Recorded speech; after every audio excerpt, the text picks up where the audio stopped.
bienvenue à cette émission. Pasteur, j'ai une question. Olivier d'Afrique du Sud veut savoir comment vaincre la colère. Il a déjà prié pour cela, mais cela ne semble pas changer. Alors, il demande que faire. Vous prenez déjà Jacques chapitre 1, le verset 20. Car la colère de l'homme n'accomplit pas la justice de Dieu. J'ai une deuxième référence, Éphésiens chapitre 4, le verset 26. Si vous vous mettez en colère, ne péchez pas, que le soleil ne se couche pas sur votre colère. Quelles sont les raisons de la colère? Et quand est-ce que la colère est mauvaise? Quand est-ce qu'elle est un péché ou pas? Vous savez, la colère est une émotion, est un sentiment que nous pouvons ressentir lorsque nous ne sommes pas satisfaits d'une situation ou lorsque nous trouvons tout simplement une situation intolérable en fait. Et ça peut arriver que on s'énerve en fait.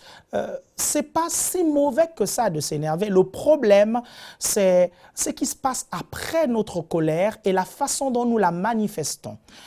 Être en colère peut signifier que nous ne sommes pas contents d'une situation et nous voulons exprimer notre mécontentement. Nous pouvons le faire de façon sainte. Nous pouvons expliquer aux gens qui nous ont mis en colère que ce n'est pas correct, que nous ne sommes pas d'accord et que cela ne devrait pas se faire. Nous le faisons dans les règles de la parole de Dieu, dans la sainteté, dans l'amour et dans le respect de l'autre. Maintenant, quand la colère déborde, quand la colère vous amène à être dans la chair, quelles sont les raisons? Quelles sont les causes profondes? Parfois, vous ne devez pas aller chercher chez les autres, mais vous devez vous analyser vous-même, chercher en vous pourquoi vous vous mettez aussi facilement en colère et pourquoi vous devenez charnel quand vous êtes en colère. La première raison, c'est le manque de patience. Très souvent, les problèmes de colère ont un rapport avec le manque de patience. Vous n'êtes pas patient avec les autres et donc vous pensez que ces choses sont évidentes. Mais j'aimerais vous rappeler une chose. Ce qui est évident pour vous n'est forcément pas évident pour les autres. Quand vous comprenez ça, vous devenez de plus en plus patient à l'égard des personnes que vous encadrez, à l'égard de vos enfants, de vos collègues et des personnes qui vous entourent.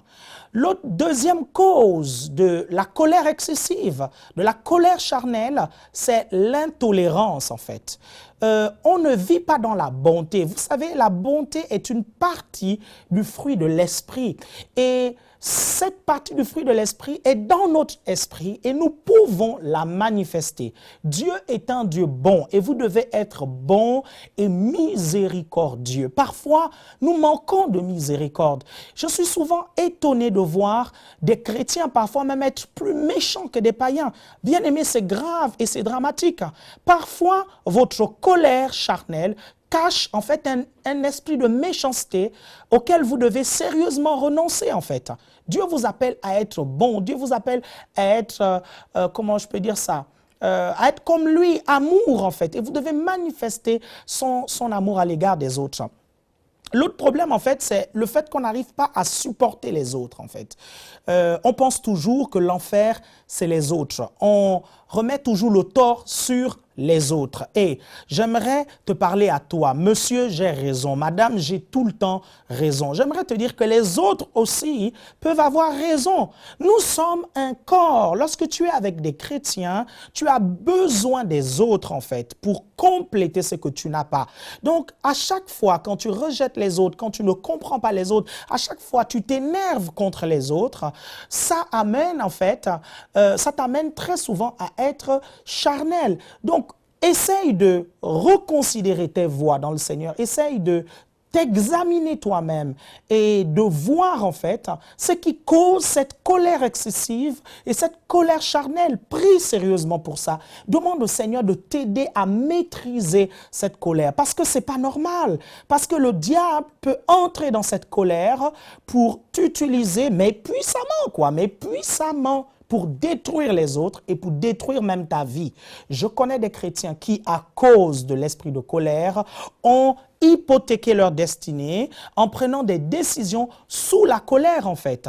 Ces chrétiens se sont retrouvés à tourner en rond et se sont retrouvés à échouer tout ce qu'ils entreprennent, en fait, parce qu'ils n'ont pas su maîtriser leur colère. Vous avez la capacité, la puissance de maîtriser votre chair. L'Esprit de Dieu en vous vous donne cette capacité. Alors prenez le dessus. Priez sérieusement pour cela. Faites-en une affaire, mais sérieuse. Faites-en une priorité parce que Moïse a été disqualifié de la terre promise à cause de la colère. Qu'il n'en soit pas ainsi pour vous. Je prie que le Seigneur puisse vous aider à traiter ce problème. Je prie pour que Dieu puisse manifester la patience dans votre vie, que vous soyez à même de supporter les autres. Père, merci pour ta bonté, pour ta miséricorde. Père, merci.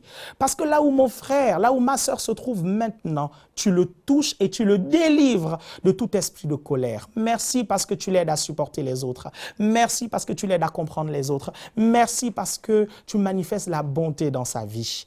Père, je le bénis, je la bénis en ton nom. Amen.